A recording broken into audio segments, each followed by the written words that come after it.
Budaya sebagai medan pertempuran. Analisis hegemoni dalam pandangan Gramsci. Dalam dinamika kekuasaan, dominasi tidak selalu diwujudkan melalui kekerasan atau pemaksaan secara langsung. Terkadang, ia tampil dalam wajah yang lebih halus, bahkan seolah-olah disepakati bersama. Inilah yang coba dijelaskan oleh Antonio Gramsci, seorang pemikir Marxis asal Italia.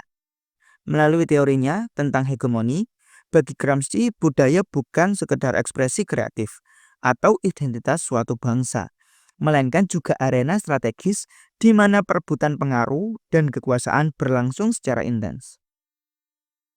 Dalam kerangka ini, budaya menjadi medan pertempuran antara kelas-kelas sosial, antara yang berkuasa dan mereka-mereka yang sedang tertindas.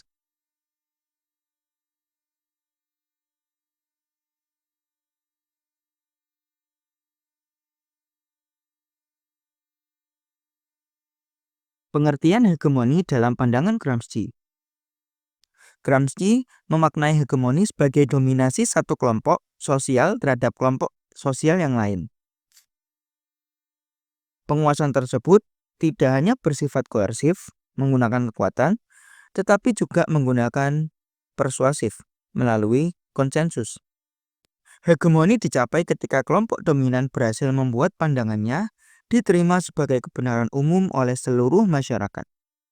Ini bukan semata-mata bentuk penindasan, tetapi sebuah proses di mana nilai-nilai, norma, dan cara pandang kelas penguasa diterima secara sukarela oleh kelompok-kelompok subordinat.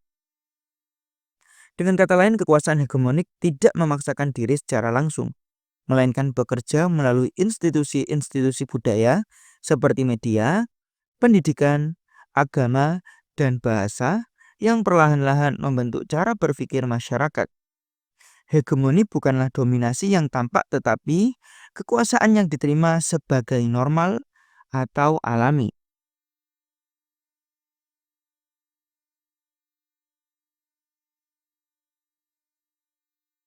Budaya sebagai sarana dan arena hegemoni. Dalam perspektif Gramsci, budaya adalah alat dan sekaligus medan perjuangan hegemonik. Penguasa tidak hanya mengendalikan alat produksi ekonomi, tetapi juga alat produksi budaya.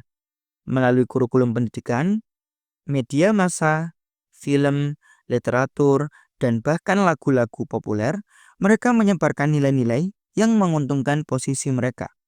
Misalnya kapitalisme bisa dipahami bukan hanya sebagai sistem ekonomi, tetapi juga sebagai sistem nilai yang ditanamkan melalui budaya konsumtif, individualisme, dan kompetisi. Namun, budaya bukanlah ruang yang sepenuhnya dikuasai oleh satu pihak.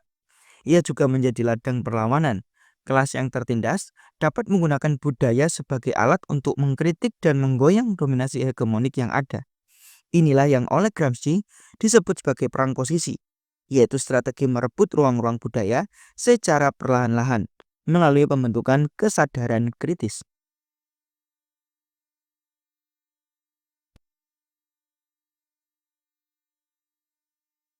Intelektual organik dan peranannya dalam perjuangan hegemoni.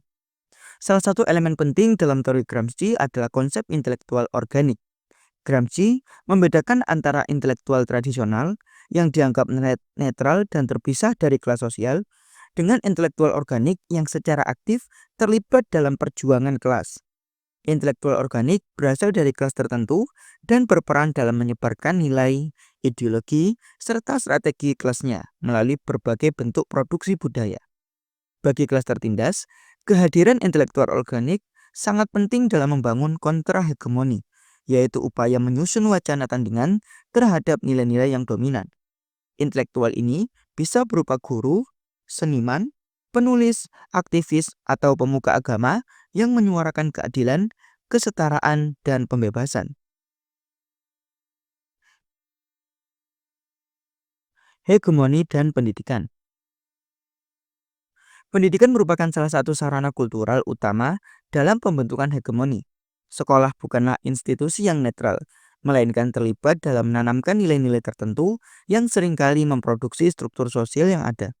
Kurikulum, buku pelajaran, dan sistem evaluasi bisa menjadi instrumen hegemoni jika hanya mencerminkan kepentingan penguasa. Namun, pendidikan juga bisa menjadi ruang emansipasi. Paulo Freire, misalnya, yang terinspirasi oleh Gramsci, mengembangkan pendekatan pedagogi kritis yang menempatkan siswa sebagai subjek aktif dalam proses belajar.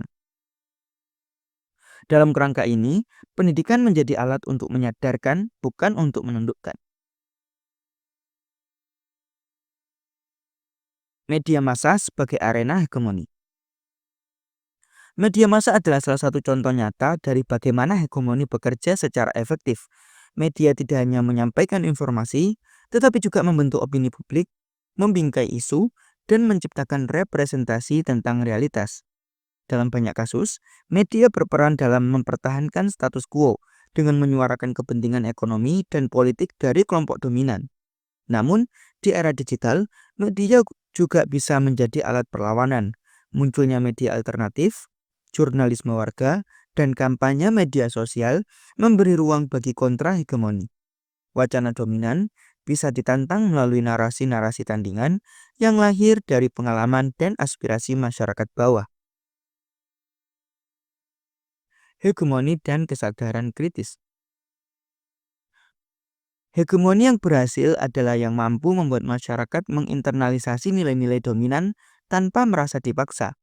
Oleh karena itu, perlawanan terhadap hegemoni harus dimulai dari pembentukan kesadaran kritis. Ini adalah kesadaran yang mampu menelisik ideologi di balik praktik sehari-hari, mampu melihat bahwa yang wajar belum tentu adil. Gramsci percaya bahwa perubahan sosial tidak cukup hanya dengan revolusi ekonomi, tetapi harus disertai revolusi kultural. Artinya, masyarakat harus dilibatkan dalam proses pembebasan melalui kesadaran, pendidikan, dan partisipasi aktif dalam wacana publik. Penutup, relevansi teori hegemoni dengan hari ini.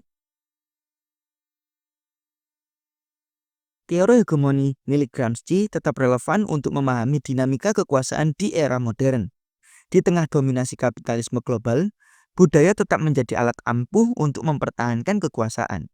Namun, pada saat yang sama, ia juga menyediakan ruang bagi perlawanan. Dengan memahami bahwa budaya adalah medan pertempuran, kita tidak lagi melihat budaya sebagai sesuatu yang netral atau apolitis.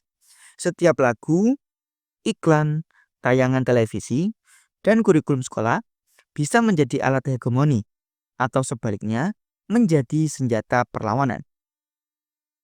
Gramsci mengajak kita untuk tidak menyerah pada common sense yang ditanamkan secara sistemik, tetapi juga membangkitkan good sense, nalar sehat, yang lahir dari kesadaran kritis, dari solidaritas, dan dari perjuangan kolektif menuju keadilan sosial.